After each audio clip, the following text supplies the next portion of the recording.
This is one of the most expensive woods in the world. But it's really one portion of a sandalwood log that makes it so valuable. To get to it, these men tirelessly chop away the lighter outer layer of sapwood until they're left with this. The dark inner core that makes a kilogram of Indian sandalwood costs $200 today. This is where sandalwood's unique fragrance comes from.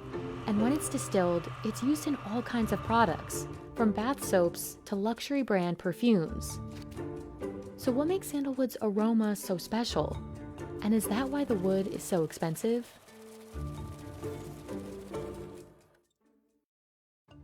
Native to South India, Santalum album, or Indian sandalwood, was used for hundreds of years before becoming a go-to scent for expensive perfumes.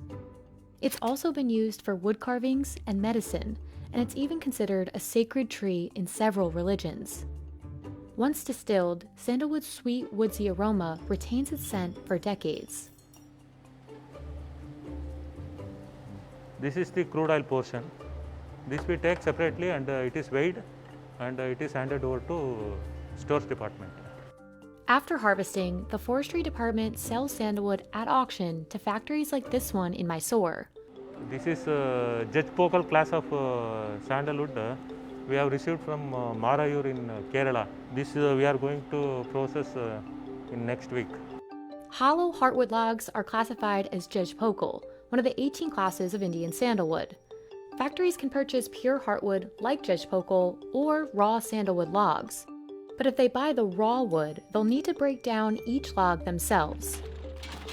Although a machine helps split sandalwood into more manageable pieces, stripping the logs down to their heartwood core requires the effort of several employees. It is totally manual process and a very skilled process. In a physically demanding process, these men chop each log to remove the sapwood, the non-fragrant portion of sandalwood. You can see the brown portion. This is heartwood. The outer portion is called sapwood and the exterior portion is bark. Pure heartwood is the most valuable class of sandalwood. In some trees, pure heartwood is easier to extract because it forms in one circle at the center. In other trees, the heartwood mixes together with sapwood, which impacts the final value of the oil. This brown portion is heartwood and this white portion is sapwood. So it is mix of both heartwood and sapwood. That's why it is called mixed wood. So it is a little bit inferior quality as regard to sandalwood oil contents. After employees have gathered all they can, a machine breaks down the strips of wood into chips. Employees do a sift through these chips to grab any leftover pieces of usable heartwood. Then a separate machine turns those chips into powder. Now, distillation can begin. The process is long, and it starts with injecting steam into distillation stills. After the oil is extracted, all that's left are these giant mounds of powder. But even with most of the oil gone, some of the scent still lingers.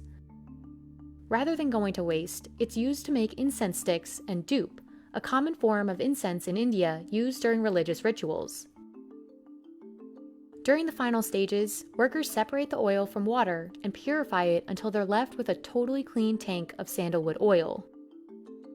It takes Mahadeva's team about a week to distill 1 metric ton of oil. Tanks of the purified oil are sent to a lab in Bengaluru. Here, researchers test each batch for quality. They smell samples of the oil to confirm the aroma is consistent across batches. Sandalwood's unique and long-lasting scent makes it compatible with a wide range of other fragrances, which is why it's an ideal base for a perfume. So sandalwood oil is a woody compound. It is a base compound. It lingers around more than 24 hours.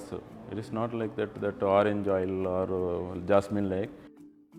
After the oil is tested, it heads to another factory where it will be used to make soap for Karnataka Soap and Detergents Limited, or KSDL. Okay, this is the final finished oil. It's the color of the oil, that finished product, perfume, what we are using for Mysore sandal soap fragrance. KSDL is one of the biggest producers of sandalwood oil products globally. Although its primary focus is soap, the company sells bottles of just sandalwood oil too. One 10-gram bottle of sandalwood oil costs 5,500 rupees, or about $74.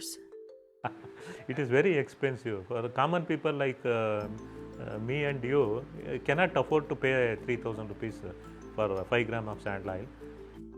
In every auction, there used to be increase in the price of sandalwood, maybe by 10%, 20% increase compared to previous prices. So when the sandalwood price increases, definitely oil prices will also be increased. Compared to 2017, a kilogram of Indian sandalwood oil can cost double today. And demand isn't slowing down, with the market expected to reach over $165 million by 2027.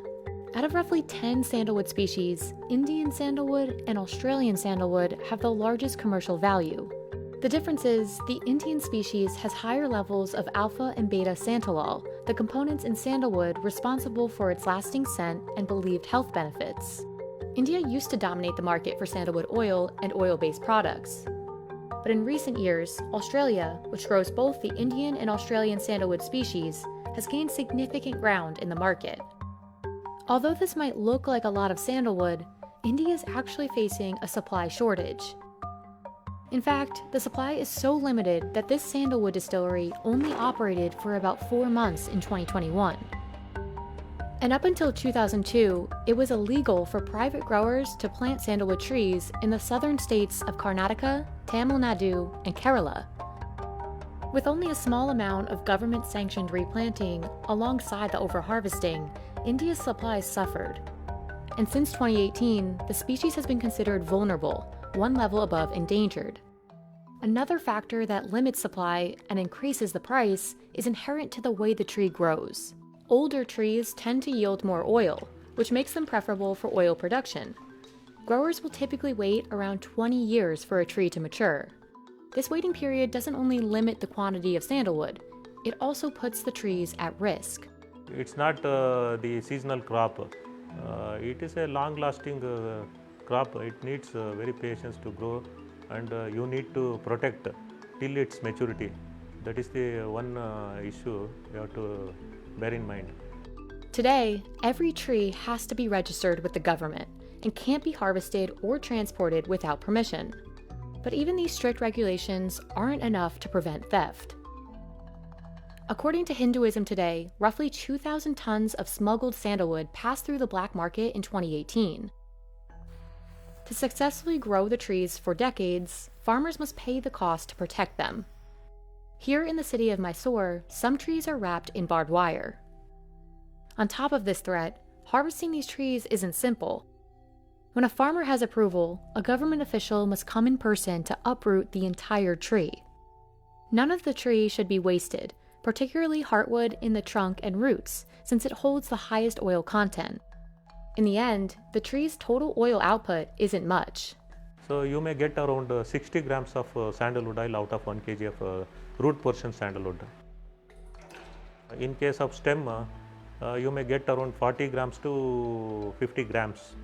In branches, about 30 grams to 40 grams. To replenish some of its trees, the Karnataka state government created the Grow More Sandalwood program. Around 360 farmers are enrolled with our Grow More Sandal project, and we are encouraging farmers to grow more and more sandalwood, and after minimum 14 years of age we can buy back. But growing trees comes with the cost of protecting them for decades at a time, something that likely will still deter farmers. There are also the permissions growers need from the government, which slow down the process. It's uncertain if programs like this can return India to its old production levels, but at a minimum, the effort might help restore some of the country's lost sandalwood supply.